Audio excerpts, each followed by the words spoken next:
৩২ নম্বরে জামাতের বিক্ষোভের পর একজন সাংবাদিককে ফ্যাসিবাদের দোসর ডেকে ব্রিফিংয়ের মাঝে হামলা করা হয়। জামাতের বিক্ষোভ চলছিল ৩২ নম্বরে ধানমন্ডিতে। কলার চেপে ঘুষি মারা হয়, রাস্তায় ফেলে তাকে লাথি মারা হয়। সেই ভিডিও ফুটেজে সোশ্যাল মিডিয়াতে ভাইরাল হয়েছে। জামাত ইসলাম প্রথমে বলেছে সেটা বহিরাগত তারা ছিল, পরবর্তীতে তদন্ত কমিটি গঠন করা হয় এবং 4 জন জামাতের সদস্যকে বহিষ্কার করা হয়েছে। কেন এইসব ঘটনায় বারবার জামাতের মাধ্যমে সাংবাদিক বা গণমাধ্যম কর্মীরা আক্রান্ত হচ্ছে? আপনারা তো গণমাধ্যমের স্বাধীনতার কথা বারবার বলেছেন, এখনো বলেন। বারবার হচ্ছে না, এটা মনে হয় খুব এক্সেপশনাল ঘটনা। আপনি একটি হলেও বিগত 2 মাসে মনে হয় 20টা ঘটনা দেখাতে পারবেন না। This is very exceptional. তারপরেও এটাকে ইজ নট সাপোর্টিভ। এক্সেপশনালি হবে কেন? একজন মানুষের গায়ে হাত তুলবে কেন? একজন মানুষ তার মতামত দিচ্ছে, তার ইনফরমেশন সংগ্রহ করছে, এটা তার পেশাগত দায়িত্ব। এটা আমাদের দায়িত্ব ইজ টু হেল্প হিম। এটা যেই করুক, যে লেভেলের নেতাকর্মী করুক না কেন, আমরা তাদের বিরুদ্ধে অবশ্যই ব্যবস্থা নিব এবং ব্যবস্থা নেওয়া হয়েছে। ইনস্ট্যান্টলি ব্যবস্থা নেওয়া হয়েছে।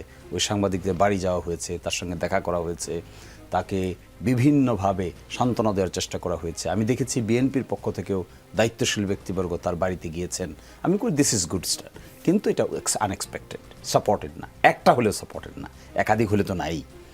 আর সেকেন্ড কথাটা আমি বলছি, দেখেন একটা ইন্ডাস্ট্রি যখন ডেভেলপ করে, এর মধ্যে নানান ধরনের ব্যাকটেরিয়া ভাইরাসের জন্ম হয়।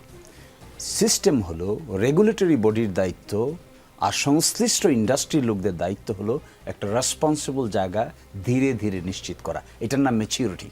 এটা একদিনে আসে না। এটা করতে পারলে নেশন বেনিফিট পায়, এটা করতে না পারলে হালকা হয়ে যাবে সব। যেমন ধরেন একটা রেগুলেটরি বডি আছে, মন্ত্রণালয় পারমিশন দেয়, লাইসেন্স দেয়, অনুমতি দেয়। এর মধ্যে এমন একটা সুইটেবল পরিবেশ তৈরি করা দরকার যেন সাংবাদিকদের স্বাধীনতার জায়গাটা খর্ব না হয়, আবার স্বাধীনতার নামে কেউ যেন অযথা ভিন্ন এজেন্ডা বাস্তবায়ন করতে না পারে। এইটার যে একটা হেলদি পরিবেশ, এই হেলদি পরিবেশটা যেদিন আমরা পাবো, সেদিন সাংবাদিকতা আর মর্যাদাবান হবে।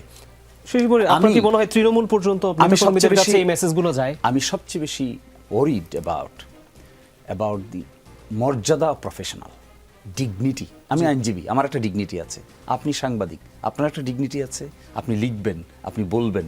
আপনি যদি এমন কথা বলেন যে সবাই হাসে, আমি আইনজীবী হিসেবে এমন কথা যদি বলি এভরিবডি লাভ, আমার মর্যাদা কী হবে? আমার ক্লাসের মর্যাদা কী হবে? আইনজীবী সম্পর্কে মানুষের ধারণা কী হবে? সে ফর এক্সাম্পল আমাদের পার্লামেন্টে যদি ডিপ ডিসকাশন হয়, একাডেমিক ডিসকাশন হয়, তথ্য প্রমাণ সহকারে বিতর্ক হয়, লাইভ বিতর্ক হয়, দেশের মর্যাদা বাড়বে। এক্স্যাক্টলি তাই। সাংবাদিকতার প্রফেশনালিজম যখন গভীরভাবে উপস্থাপিত হবে, এই পেশা উইল বি রেসপেক্টেড।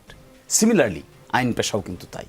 ফলে আমি মনে করি নিয়ন্ত্রণের প্রশ্ন না, স্বাধীনতা খর্ব করার প্রশ্ন না, প্রশ্ন হলো ডিগনিটির।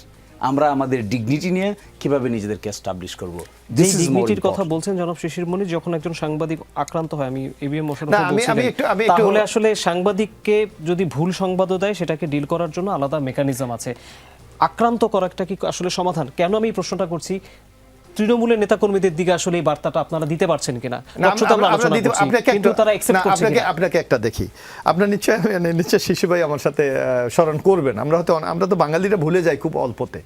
আপনার মনে আছে সাবেক ফেসিস্ট প্রধানমন্ত্রী প্রেস কনফারেন্স করতেন? জি।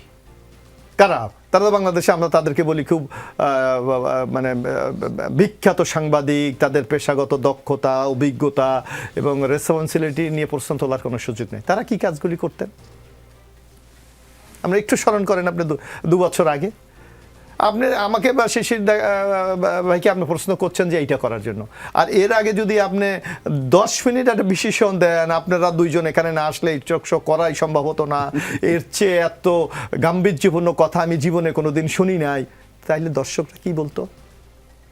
তো সুতরাং একপক্ষভাবে আপনি বিচার করতে হবে না, রেসপন্সিবিলিটি উভয়কে নিতে হবে। জনাব এবিএম মোশাররফ, সাংবাদিকদের আক্রান্ত হওয়ার প্রসঙ্গে আমি